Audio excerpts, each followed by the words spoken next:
শেখ হাসিনার অপরাধের কারণে টিউলিপের জীবন নষ্ট, শেখ রেহানার মন্তব্য। সাবেক প্রধানমন্ত্রী শেখ হাসিনার বোন শেখ রেহানা কন্যা টিউলিপ সিদ্দিক দুর্নীতি ও অনিয়মের সমালোচনার মুখে সিটি মিনিস্টার পদ থেকে ইস্তফা দিয়েছেন। সম্প্রতি এরই প্রেক্ষিতে শেখ হাসিনার অপরাধের কারণে টিউলিপের জীবন নষ্ট হয়েছে শীর্ষক মন্তব্য শেখ রেহানা করেছেন দাবিতে সামাজিক মাধ্যমে প্রচার করা হয়েছে। এ বিষয়ে রিউমার স্ক্যানার টিমের অনুসন্ধানে জানা যায়, শেখ হাসিনার অপরাধের কারণে আমার মেয়ের জীবন নষ্ট হয়েছে শীর্ষক মন্তব্য শেখ রেহানা করেননি, বরং কোনো নির্ভরযোগ্য তথ্য প্রমাণ ছাড়াই ভুয়া দাবিটি প্রচার করা হয়েছে। এ বিষয়ে অনুসন্ধানে দাবি সম্বলিত পোস্টগুলো যাচাই করে এসব পোস্টে এই মন্তব্যের বিষয়ে কোনো সূত্র বা প্রমাণের উল্লেখ পাওয়া যায়নি।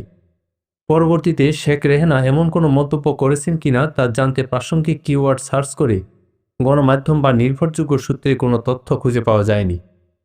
শেখ রেহানা 5 আগস্টের পর প্রকাশ্যে আসেননি, সাম্প্রতিক সময়ে তার কোনো বক্তব্য জনসম্মুখে আসেনি।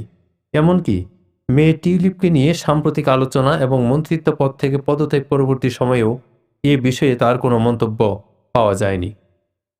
স্বাভাবিকভাবেই তিনি তার মেয়ে টিউলিপ এবং বোন শেখ হাসিনাকে নিয়ে কথিত মন্তব্য করলে তা গণমাধ্যমে প্রচার হতো, কিন্তু গণমাধ্যম এবং সমজাতীয় সূত্রগুলো যাচাই করে রেহানার এমন কোনো মন্তব্যের অস্তিত্ব মেলেনি।